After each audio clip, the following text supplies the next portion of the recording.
Last time जो हमने discuss किया था वो कुछ टॉपिक्स जो हमारे स्ट्रेस स्ट्रेन डायग्राम के अंदर मिस हो गए थे, जिस तरह अल्टीमेट स्ट्रेस था, ठीक है, और इसके अलावा कुछ टॉपिक्स थे, उनको हमने डिस्कस किया था। तो आज का जो हमारा टॉपिक है वो भी कुछ टॉपिक्स हैं, जो कुछ फार्मूलाज वगैरह हमने डिस्कस करने हैं, जो हो सकता है आगे न्यूमेरिकल्स वगैरह में, जो हमारे इसी चैप्टर के आगे एंड में न्यूमेरिकल्स आ रहे हैं, तो उनको डिस्कस करने के लिए थोड़ा सा उसमें हमें ज़रूरत पड़ सकती है न्यूमेरिकल्स की, फार्मूलाज वगैरह की, तो उनको हम डिस्कस कर रहे हैं। तो आज हमारे जो टॉपिक्स हैं उसमें परसेंटेज पहला है, परसेंटेज एलोंगेशन, ठीक है। तो परसेंटेज एलोंगेशन का क्या मतलब है कि नाम से जाहिर है कि परसेंटेज एलोंगेशन का मतलब होगा कि इसकी लेंथ, मतलब कि किसी भी चीज़ की मटेरियल की लेंथ में जो इंक्रीज और डिक्रीज है उसको आप एलोंगेशन कहते हैं, मतलब कि परसेंटेज एलोंगेशन कहते हैं कि उसकी लेंथ में, उसकी लंबाई में बढ़ाव, ठीक है।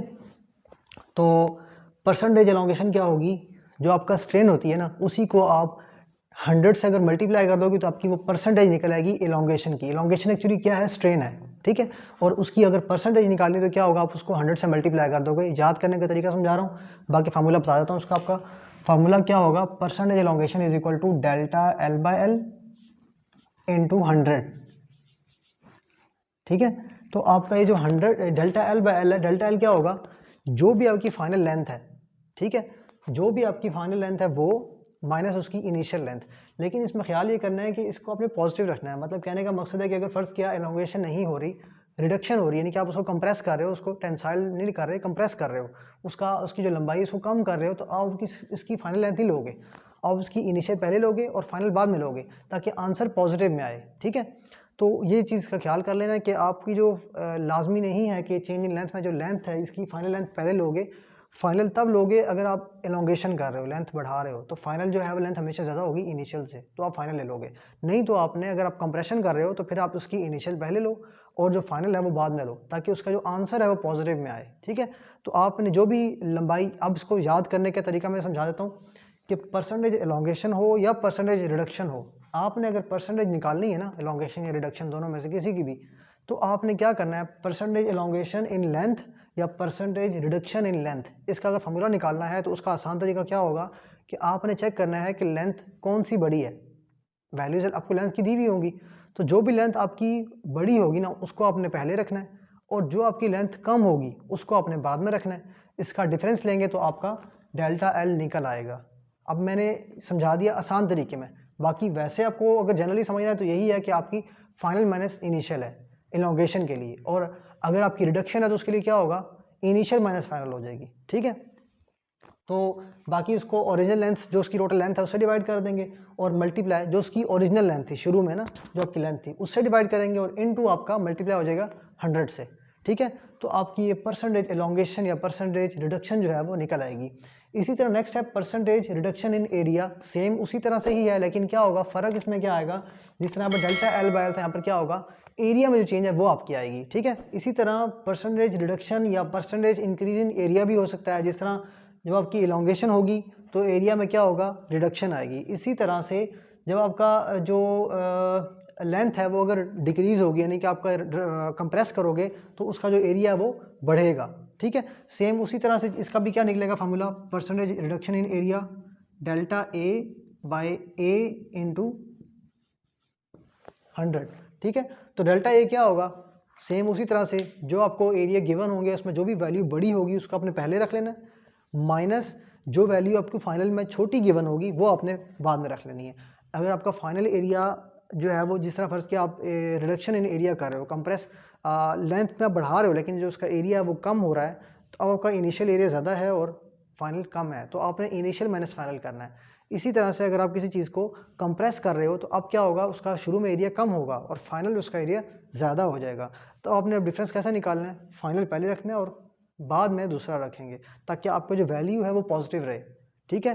न्यूमेरिकल में इतना जहन में नहीं रहता, दिमाग में चीज़ें मिक्स हो जाती हैं, तो इसका आसान तरीका समझने का यही है कि आप यूँ देखोगे कि न्यूमेरिकल के अंदर जो आपको एरियाज़ गिवन हैं, अगर फाइनल एरिया या जो भी एरिया आपको, दो एरियाज़ गिवन होंगे ना जिनका आपने डिफरेंस लेना है, उसमें जो वैल्यू बड़ी है उसको पहले रख लो और जो छोटी वैल्यू होगी उसको बाद में रखना है, तो आपका आंसर पॉजिटिव आ जाएगा, ठीक है। नीचे उसका आपने ओरिजिनल एरिया रखना है, जो ओरिजिनल एरिया है वो कम है ज़्यादा उससे फ़र्क नहीं पड़ता, जो वैल्यू है वो अपने नीचे रख देनी है और मल्टीप्लाई बाय 100। तो ये आपका परसेंटेज रिडक्शन इन एरिया या परसेंटेज इंक्रीज इन एरिया निकल आएगा, ठीक है। उसके बाद अल्टीमेट टेंसाइल स्ट्रेस क्या होगा, अल्टीमेट टेंसाइल स्ट्रेस का फार्मूला पहले हमने पढ़ लिया था, टेंसाइल स्ट्रेस क्या होता है, अल्टीमेट टेंसाइल स्ट्रेस क्या होता है। तो टेंसाइल स्ट्रेस के अंदर ही जो अल्टीमेट वैल्यू उसकी होती है, मैक्सिमम, सबसे मैक्सिमम वैल्यू जो एक मटेरियल बर्दाश्त कर सकता है टूटने से पहले, वो आपका अल्टीमेट टेंसाइल स्ट्रेस है। तो इसका फार्मूला क्या होगा, सेम उसी तरह ही होगा जिस तरह हमने स्ट्रेस पढ़े हुए हैं कि लोड पर यूनिट एरिया, इसमें भी लोड ही होगा, लेकिन लोड कौन सा होगा, उसी अल्टीमेट टेंसाइल स्ट्रेस पर, उस पॉइंट पर जो उस मटेरियल पर लोड लग रहा है, यानी कि अल्टीमेट पॉइंट पर जाकर जो उसके ऊपर लोड लग रहा है वो आपका हो जाएगा अल्टीमेट लोड बाय उसी पॉइंट पर। आप नीचे देखो कि एरिया कितना है, जो उसका मटेरियल का अल्टीमेट पॉइंट पर, सबसे मैक्सिमम पॉइंट पर अल्टीमेट लोड, यानी कि वहाँ पर लोड कितना लग रहा है, और उसी पॉइंट पर उस मटेरियल का क्रॉस सेक्शनल एरिया देख लोगे कि क्रॉस सेक्शनल एरिया कितना है। क्रॉस सेक्शनल एरिया का मतलब होता है जो बिल्कुल क्रॉस में है, उसके सामने हो, यानी कि जिस तरह अब ये है ना, इसका एरिया यहाँ से कुछ और है, ये इसका मैं देखूंगा ना, अगर यहाँ से देखूंगा, ये जो चीज़ देखूंगा, ये इसका क्रॉस सेक्शनल एरिया है, ये इसका एरिया और है, ठीक है। ये क्रॉस सेक्शनल यहाँ पर भी हो सकता है, अगर मैं इसका ऐसे स्लाइस काट दूँ तो सामने जो उसका एरिया बनेगा वो क्रॉस सेक्शनल एरिया होगा। इसी तरह ये जो इसका है, ये क्रॉस सेक्शनल एरिया जो उसके सामने से इसका बनेगा, ठीक है। तो इस मटेरियल का आपने क्रॉस सेक्शनल एरिया वहाँ पर निकाल लेना, जो निकलेगा वो आपने यहाँ पर नीचे लिख देना है, ठीक है। तो ये आपका बन जाएगा क्रॉस सेक्शनल एरिया,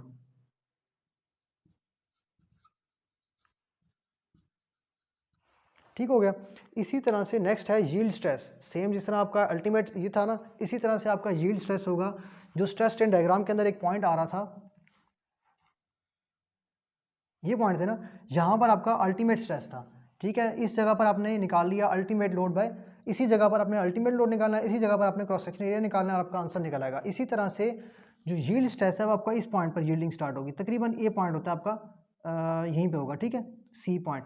इस सी पॉइंट पर आपने चेक करना है कि इस पॉइंट पर लोड कितना लग रहा है, इसी पॉइंट पर लोड कितना लग रहा है और इसी पॉइंट पर एरिया कितना है। जो आपकी वैल्यू निकलेगी वो आपने यहाँ पुट कर देनी, आपका निकल आएगा। ये मैं समझाने के लिए बता रहा हूँ, वैसे तो न्यूमेरिकल्स में वैल्यूज़ गिवन होंगी, वहाँ पर इस तरह ग्राफ नहीं बना होगा, वहाँ पर वैल्यूज़ गिवन होंगी, आपने उन वैल्यूज़ को देख के आपने डिसाइड करना है कि इसका लोड कितना है और सारा, ठीक है। जब आपके जहन में ये ग्राफ होगा तो आपको वो चीज़ समझ में आ रही होगी कि अब मटेरियल के अंदर यहाँ पर यील्डिंग स्टार्ट हुई है, तो यहाँ पर जो लोड दिया हुआ वही हमने यहाँ पर न्यूमेरिकल में लिख लेना है, ठीक है। तो जिस तरह से इसका यील्ड स्ट्रेस का क्या होगा, यील्ड लोड वाई, नीचे जो उसका क्रॉस सेक्शनल एरिया दिया होगा वो आपने लिख लेना है। कि उसी पॉइंट पर जब आपको ग्राफ डिस्कस न्यूमेरिकल बता रहा होगा, उसमें कहीं ना कहीं हिंट देगा आपको कि यानी कि इस पॉइंट पर आकर इतना लोड लगा तो उसमें यील्डिंग स्टार्ट हो गई।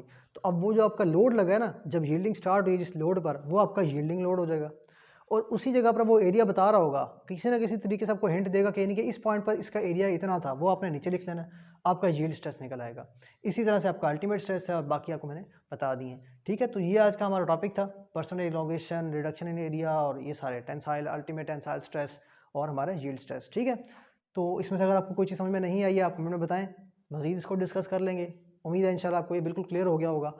तो अगर आपने हमारा चैनल अब तक सब्सक्राइब नहीं किया तो चैनल को लाजमी सब्सक्राइब करें, बेल आइकन को भी लाजमी दबाना है, ठीक है। और अगर आपकी टेस्ट वगैरह की तैयारी है, इसके में अगर आपको आप टॉपिक इनके अलावा, इन तरतीब के टॉपिक्स के अलावा कोई टॉपिक अगर आप समझना चाह रहे हैं, या आप वैसे ही जिस तरह हाइड्रोलिक्स के स्टूडेंट भी देख रहे होंगे, ठीक है, हाइड्रोलिक्स के हो गए, इसके अलावा थर्मोडायनेमिक्स के हो गए, स्ट्रेंथ ऑफ मटेरियल के हो गए, मैकेनिकल से रिलेवेंट जितने सब्जेक्ट्स हैं, अगर आपको उनमें कोई टॉपिक समझ में नहीं आ रहा, आप मुझे बताएं, ठीक है, कमेंट में बता दें, तो इनको उस टॉपिक को भी हम डिस्कस कर लेंगे। बाकी हम ये वैसे तरतीब से चल रहे हैं, ये हमारा चैप्टर नंबर 2 चल रहा है, जो थर्ड ईयर के जो स्टूडेंट्स हैं डिप्लोमे के, उनके लिए। तो एक तरतीब से इसलिए चल रहा हूँ ताकि जो हमारी जो मैकेनिकल के, जो इंजीनियरिंग के स्टूडेंट्स हैं, उनकी कोर्स आउटलाइन के अंदर भी ये सारे टॉपिक मौजूद हैं, लेकिन तरतीब उनकी उस तरह से नहीं होगी, क्योंकि अब मैं एक तरतीब को लेके चल सकता हूँ, तो मैं फिर एक तरतीब मैंने पकड़ ली, उस हिसाब से चल पड़ा हूँ। तो आपकी जो मैंने चेक किया है, जो हमारी कोर्स आउटलाइन मैकेनिकल इंजीनियर्स की है, वो भी यही है, ठीक है। तो अगर आप मैकेनिकल के स्टूडेंट्स भी हैं, तब भी आप हमारे साथ चल सकते हैं इंशाल्लाह। आपको भी सारी चीज़ें बिल्कुल, ये हमारा जो इंजीनियरिंग के स्टूडेंट्स होते हैं, ज़्यादातर उनका ये होता है कि वो चाहते हैं, उनको टाइम की ज़रा होती है, टेंशन होती है, तो उसको टाइम की बचत के लिए फिर आप ये वीडियोस देख लें। इंशाल्लाह आपका जो है वो टाइम काफ़ी बच जाएगा, आपको जो चीज़ें वहाँ पर डिटेल में आपने किताबों से पढ़नी है, आपको पढ़ने की ज़रूरत नहीं पड़ेगी, आपके टॉपिक यहीं से इंशाल्लाह क्लियर हो जाएंगे, न्यूमेरिकल्स भी आपके यहीं से क्लियर हो जाएंगे, ठीक है। थैंक यू वेरी मच, अल्लाह हाफ़िज़।